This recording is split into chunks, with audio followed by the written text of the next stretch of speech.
अब हम डायरेक्ट से क्या बनाते हैं, इनडायरेक्ट।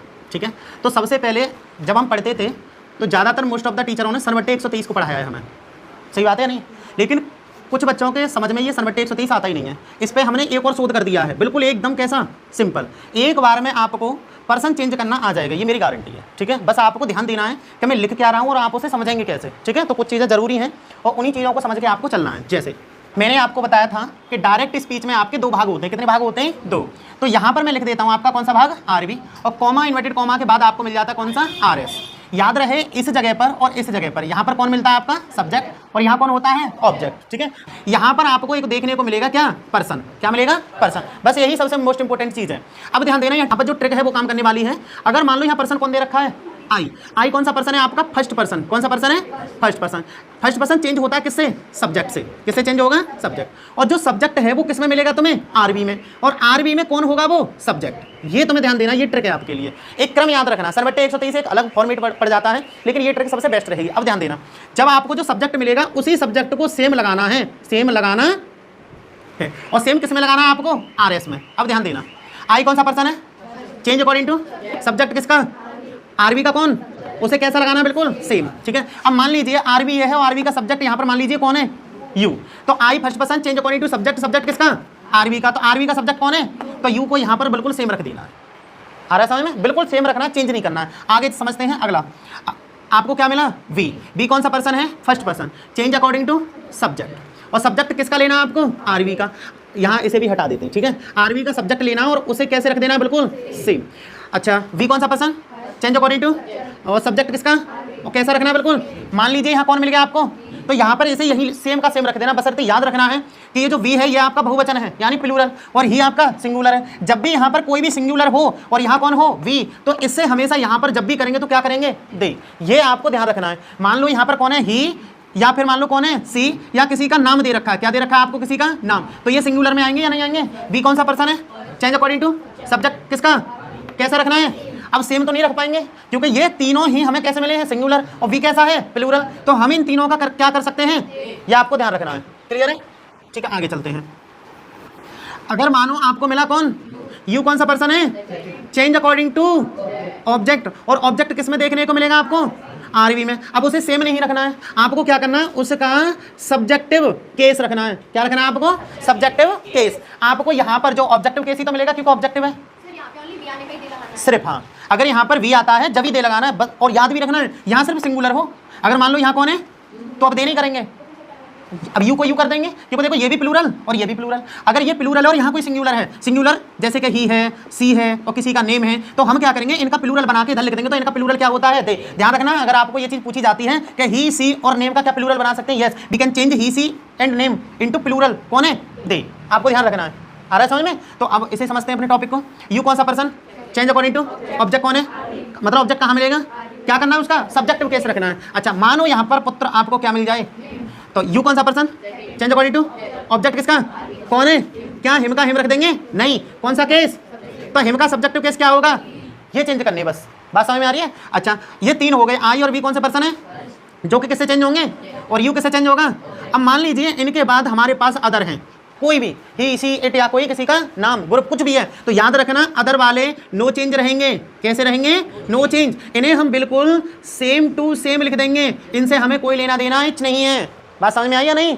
अच्छा, इनसे एक एक एग्जांपल समझते हैं इन सभी से। देखो यहाँ सेंटेंस दिया है, ही सेड टू मी, उसने मुझसे कहा, comma inverted comma, you are not playing cricket, कि तुम क्रिकेट नहीं खेल रहे हो।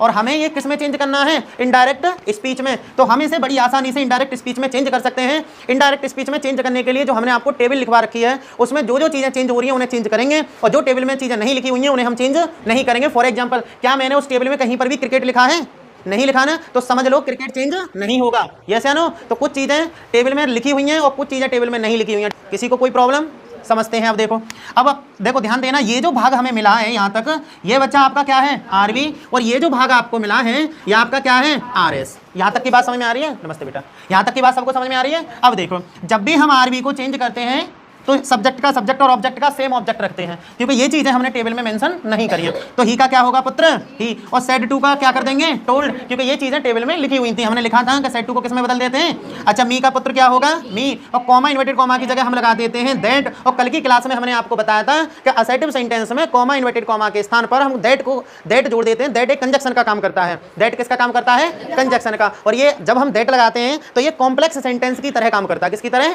कॉम्प्लेक्स। दैट जो कंजक्शन है वो कॉम्प्लेक्स की तरह कार्य करता है। अब ध्यान देना, वो थोड़ा अलग टॉपिक है, वो अदर क्लास के लिए, वो जो मैं आपको कॉम्प्लेक्स कंपाउंड बता रहा हूँ वो आपकी क्लास में नहीं है, फिर भी आप समझ लो, ये जो दैट है ये कॉम्प्लेक्स का पार्ट है। किसका पार्ट है, कॉम्प्लेक्स। तो पुत्र हमने क्या किया, ही का सेड टू का क्या किया, और मी का कॉमा इन्वर्टेड कॉमा की जगह। यहाँ तक किसी बच्चे को कोई प्रॉब्लम, वेरी गुड। अब देखो हम यहाँ पर जब भी आ जाएंगे तो हमें ये फॉर्मेट ध्यान रखना है। ये फॉर्मेट हमने सन बट्टे 123 के आधार पर बना रखा है। अच्छा, यू कौन सा पर्सन है बेटा, चेंज अकॉर्डिंग टू ऑब्जेक्ट किस में मिलेगा, आरवी का ऑब्जेक्ट कौन है, और कैसा केस रखेंगे उसका। तो बेटा मी का सब्जेक्टिव केस क्या होगा, होगा नहीं होगा, क्योंकि सब कुछ सामने लिखा हुआ है, आप आसानी से समझ सकते हैं। अब टेंस को चेंज करेंगे, किसको चेंज करेंगे, और टेंस टेबल में हमने लिखा था कि पुत्र इज एमआर को बाजवर में बदल देते हैं, लिखा था टेबल में। तो आई के अनुसार क्या हो जाएगा, यहाँ नोट हमने टेबल में नहीं लिखा था तो नोट का नोट रखा है। प्लेइंग, देखो ये जो आर है इसके अनुसार प्लेइंग लगा हुआ है, तो हमें ध्यान देना कि बाज के अनुसार प्लेइंग ही रहेगा, कुछ और रहेगा। तो याद रखना, जब भी किसी सेंटेंस में, ये एक थॉट है, मैंने आपको डायरेक्ट इनडायरेक्ट से पहले एक्टिव वॉइस पढ़ाई थी, तो उसमें बताया था कि यदि एक्टिव में आईएनजी कहीं भी आपको दिखाई देता है तो पैसे बनाते समय हमें उसमें 100% बीइंग जोड़ना होता था। ऐसे नो कुछ कंडीशंस यहाँ पर भी लागू होती हैं, मोस्टली मान के चलिए आप 90%, है ना, 90% में आपको जो वर्ब दी होती है हम सेम वर्ब को रखते हैं, जो वर्ब दी होती है हम उस वर्ब को सेम रखते हैं। तो बेटा प्लेइंग है तो क्या कर देंगे हम भी प्लेइंग, और क्रिकेट का क्या कर देंगे, क्रिकेट, और ये इन्वर्टेड कॉमा और इसको बदल के किस में चेंज कर देंगे, फुल स्टॉप में। ये आपकी इनडायरेक्ट स्पीच बनकर एकदम रेडी है। कोई दिक्कत है किसी बच्चे को। देखो याद रखना, I am your teacher, this is my duty. मैं आपको एक बार नहीं 1000 बार किसी भी टॉपिक को समझाने के लिए यहाँ पर खड़ा हुआ हूँ। जब तक आप अपने क्वेश्चन मुझे नहीं पूछेंगे, जब तक मैं शायद आपको उसका जवाब नहीं दे पाऊंगा। अगर आपको कोई भी चीज़ समझ में नहीं आती तो आप क्लास में खड़े होकर आप पूछ सकते हैं मुझसे, ठीक है। और अगर मैं पूछता हूँ कि समझ में आ गया और तुम हर बार अपने सिर को हिला देते हो कि हाँ आ गया, क्लियर है, तो भाई मेरी नज़र में तो आपके समझ में आ रहा है। पर झूठ मूठ को आपको सिर को हिलाना नहीं है, समझ में आ रहा है जब ही हिलाएं, ठीक है। क्योंकि आप पैसा खर्च कर रहे हैं, समय खर्च कर रहे हैं, तो आपको समझ में आना चाहिए। एक और एग्जांपल समझते हैं, क्योंकि ये हमने यू वाला समझा, इनमें से किसी योग को समझते हैं। जैसे you said to him, comma inverted comma, I did not help the poor. उसने कहा है, यू सेड टू हिम, तुमने उससे कहा कि वह जो, मतलब मैं गरीबों की सहायता नहीं करता था। आपको क्या करना है, इनडायरेक्ट स्पीच में चेंज करना है according to the table and according to the sun बट्टे 123। अब ध्यान देना बेटा, सब कुछ आपके सामने है। हम आरवी के पार्ट को चेंज करते हैं तो जो सब्जेक्ट दिया होता है उसे सेम रखते हैं। सेड टू का क्या कर देते हैं, अच्छा बेटा हिम का हिम ही रहेगा, कॉमा इन्वर्टेड कॉमा की जगह। अच्छा बेटा आई कौन सा पर्सन है, चेंज अकॉर्डिंग टू इसमें मिलेगा, आरवी का कौन है यहाँ, तो बिल्कुल क्या रख देंगे उसे, सेम। सही बात है नहीं। अच्छा यहाँ देखो डिड नॉट लगा हुआ है टेबल में, डिड नॉट के सामने हेड नॉट प्लस वर्ब की थर्ड फॉर्म करी थी हमने, यस या नो। तो बेटा डिड की जगह हम क्या लगा देंगे, नॉट का क्या होगा, थर्ड फॉर्म करेंगे तो हेल्प की क्या हो जाएगी, हेल्प्ड, होगी नहीं होगी। और बाकी का आपको जो ऑब्जेक्ट दे रखा है उसे हम सेम रखेंगे, ठीक है। तो ये हो गया आपका टेंस। तो ये बन गया you told him that you had not helped the poor. ये आपका जो टेंस है ये आपकी डायरेक्ट स्पीच है और ये आपकी इनडायरेक्ट स्पीच है। सारी असर्टिव सेंटेंस की डायरेक्ट स्पीच इसी आधार पर बनेंगी। कल हमने आपको ये भी बताया था कि कुछ चीज़ें सत्य होती हैं जिन्हें हम बदलते नहीं हैं। पहले से आप नोट कर लें, उसके बाद में अगला टॉपिक कराता हूँ, ठीक है, करो।